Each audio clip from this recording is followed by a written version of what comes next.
안녕하십니까. 서 대표입니다. 오늘은 이제 프레젠더 데이라고 해서 미국 주식시장 휴장입니다. 2월 17일 기준으로. 그런데 뭐 일반적으로 이런 경우에는 이제 유럽이 이제 주인공이 되죠. 그러면 이제 미국의 영향을 빼놓고 저희가 테스트를 해볼 수 있는 되게 중요한 날이라고 볼 수 있는데요. 그러니까 미국의 어떤 그 트럼프의 입을 뭐 사실 좀 조용히 해놓고 글로벌 자본시장에서 ex-US, 그러니까 미국을 제외한 나머지 지역에서 지금 중요한 이슈는 뭔가를 테스트해 볼 수 있는 중요한 날이기도 했습니다. 그래서 저희가 좀 구글링도 해보고 시장을 좀 들어가서 들여다봤더니 흥미로운 일들이 지금 진행 중에 있었습니다. 지금 주식시장뿐만 아니라 금리도 오르고 있다. 주가도 오르고 있고 이런 것들이 이제 유럽 시장에서 발견되는 특이한 지금 날이었습니다. 그러면 이제 미국의 영향이 없이 어떤 일이 일어나고 있는지 뭐 봤더니 미국 이제 외교장관이 와서 유럽의 정상들 대표자들을 만나면서 나토와 우크라이나 전쟁을 이제 얘기를 하고 있었습니다. 그러면 이제 결론은 또 뻔하죠. 야, 국방비 니네가 좀 많이 내라. 나토 유지하고 싶으면 니네가 부담을 더 해야 한다. 뭐 그런 얘기가 되겠죠. 그 얘기를 딱 던지는 순간 시장에서 큰 변화가 일어나고 있고, 근데 그러다 보니까 재정 부담에 따른 금리 급등이 일어나게 된 거죠.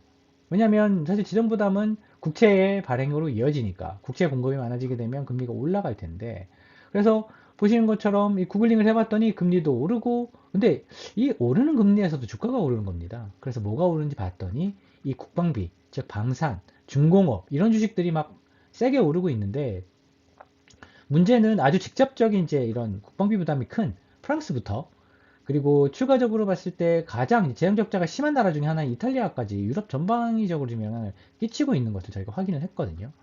그러면 이 구체적인 부분을 한번 보시면, 아, 올해 투자를 하는 데 있어서 중요하게 역할을 하고 있는 테마를 여기서 우리가 딱 짚어보고 갈 수 있는, 그러니까 글로벌 시장에서도 미국 시장에서도 그리고 한국 시장에서도 이제 이용해 먹을 수 있는 중요한 테마가 여기에 있구나라는 것을 확인할 수 있었습니다.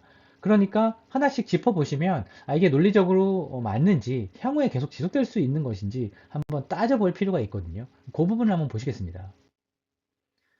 방금 말씀드렸던 것처럼 유럽에서 가장 국방비 지출이 큰 나라 중에 하나가 이제 프랑스입니다. 프랑스인데요.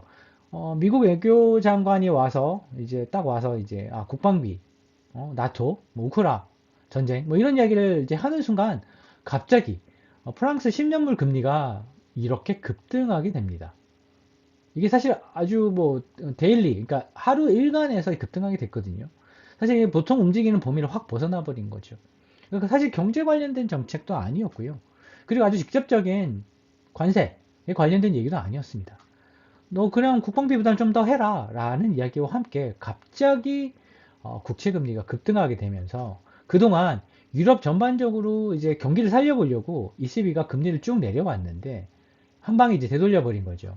그만큼 이게 자본시장에서 이런 국방비 관련된 이야기가 정말 곽강을 많이 받고 있구나.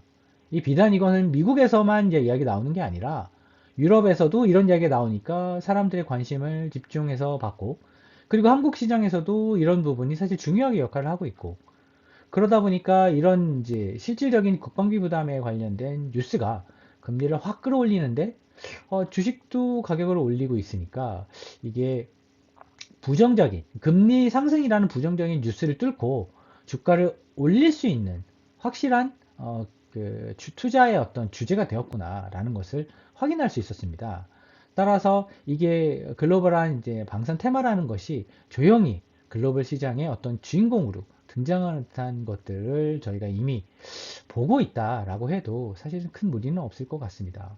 그러면 여기서 이제 문제는 이제 방산 테마들이 주가가 최근에도 좀 꽤 올랐거든요. 한국에서도 오르고 이게 유럽에서도 좀 오르는 편인 것 같고, 미국에서 로키드 마틴을 비롯한 이런 기업들의 어떤 사실 이제 코멘트 빈도수가 많이 늘어나고 있다는 것을 사실 이제 구글 트래픽이나 이런 걸 보면 이제 확인할 수 있거든요. 그런데 유럽 시장에서 진짜로 그러면 어떤 현상이 벌어지고 있는지 한번 보셔야 될 것 같아요. 지정적자가 심한 그럼 이탈리아로 한번 가보겠습니다. 사실 이탈리아의 가장 이제 대표적인 주식 중에 하나, 이제 방산 테마로 이제 엮여 있는 가장 중요한 주식 중에 하나가 레오나르도인데요. 이 레오나르도 같은 경우는 되게 희한한 기업입니다. 왜냐하면 대주주가 정부거든요. 그러니까 뭐 항공우주, 뭐 방위, 뭐 보안 분야의 가장 대표적인 기업이다 보니까 정부가, 이탈리아 정부가 지분을 30% 넘게 들고 있습니다. 그리고 이게 한국 전쟁이 일어나기 전에 1948년 정도에 아마 만들어진 걸로 기억하는데요.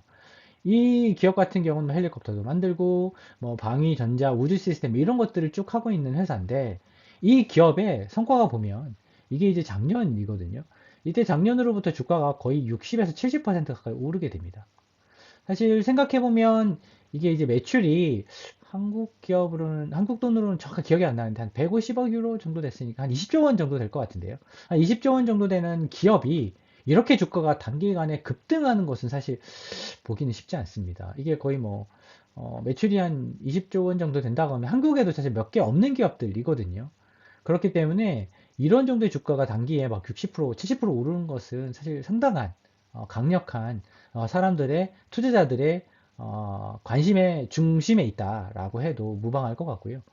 미국에서도 보면 뭐 방금 전에도 말씀드렸듯이 이런 중공업 아니면 방산 으로 이제 분류된 기업들이 최근에 많이 리뷰가 되고 있는 것 같습니다. 거기에 더해서 그러면 이 기업들이 주가가 되게 많이 오르지 않았습니까? 올랐는데 PER, 밸류에이션 기준으로, 그러니까 프리스 어닝 레이셔, 그러니까 주가 수익 비율이라고 부르는 것에 밸류에이션 멀티플이 15배가 안 되는 걸로 제가 기억하거든요. 그러다 보니까 이제 기업이 충분히 싸니까 이런 테마가 붙고 오늘처럼 이제 금리가 급등을 해도 이 친구가 이탈리아 시장을 이끌고 있어요. 사실 이탈리아 시장은 한국 시장만큼이나 되게 재미없고 사람들한테 인기가 없던 시장이었거든요. 근데 이런 것들 때문에 시장이 각광받고 그것들 때문에 실제 주가 지수 전반적으로 상승하는 그림을 이끌어내고 그런 것들이 가만히 생각해 보면 한국에서도 가능한 게 아닌가. 어쩌면 지금 그게 진행 중이지 않을까라는 것들을 저희가 여기서 한번 생각해 볼 필요는 있는 것 같습니다. 글로벌 시장을 이제 작년에 저희가 한국 시장이 생각보다 괜찮을 것 같고 너무 비관적으로 볼 필요 없고 오히려 좀 좋아 보인다. 그 이유는 뭐 싼 것도 있긴 있지만 새로운 테마가 나타날 텐데 그 테마가 약간 이제 전통적인 산업 그 사이 동안에는 자금의 흐름이 너무 쏠림이 심해서 뭐 AI라든지 이런 이제 테크 관련 기술주에만 몰리다 보니까 그 친구들이 너무 비싸졌고 특히 미국에 있는 기업들이 너무 비싸지니까 유럽에 있는 15배, 20배 안 되는 기업들은 오히려 싸 보이는 거예요. 그런 것들이 이제 시장을 이끌어가고 있는데 한국에서도 그러한 유사한 현상이 나타나고 있다. 그런 것들을 사실 조금 꼭 잘 지켜보면 좋겠다라는 게 이제 제 개인적인 의견이고요. 생각해보면 한국에서도 한국의 뭐 한화 계열사라든지 현대중공업 계열사들을 잘 보셔야 될 것 같아요. 그런 기업들이 뭐 로키드 마틴과 같은 이런 비즈니스 모델을 가지고 있기 때문에 제가 말씀드린 작년에 이제 새로운 테마가 특히 이런 뭐 방산, 조선, 중공업 관련 테마들이 전통적인 산업인데도 불구하고 너무 오랫동안 사실 소외되다 보니까 너무 회사들이 싸졌습니다. 그런데 완전히 새로운 성장 모멘텀이 생기니까 시장을 지금 이끌어가고 주가 지수를 오히려 올려버리는 한국처럼 정말 재미없는 시장도 사실 이제 흥미로운 시장으로 바꿔줄 수 있는 그런 사실 이제 준비가 됐다라고 볼 수 있을 것 같고요. 그래서 뭐 방산이라든지 중공업이라든지 조선이라든지 이런 이제 ETF들도 사실 시장에서 조연급에서 주연으로 바뀌는 국면이니까 올해는 꼭 이런 자산들을 잘 활용해서 투자하시면 좋을 것 같습니다. 일단 오늘 유럽 시장에서 그러니까 미국을 제외한 시장에서 진짜 색깔은 무엇인가? 어떻게 영향을 받고 그게 금리가 만약에 트럼프 때문에 좀 올라가도 이런 것들을 뚫고 올라갈 만한 힘이 있는가에 대한 테스트가 있었던 되게 좋은 기회인 것 같고요. 만약에 이게 종가까지 잘 이어지고 유럽이 생각보다 시장이 나쁘지 않았다라고 하면 사실 한국 시장에서도 올해 연간으로 봤을 때 좋은 성과를 내는데 좋은 이제 벤치마크 역할이 될 것 같습니다. 오늘 말씀드린 이런 부분에 대해서는 저희는 올해 연간으로 되게 필요한 이야기다라고 생각하고 있기 때문에 제가 이제 기회가 되는 대로 자주 업데이트해서 공유드리도록 하겠습니다. 감사합니다. 스레피였습니다.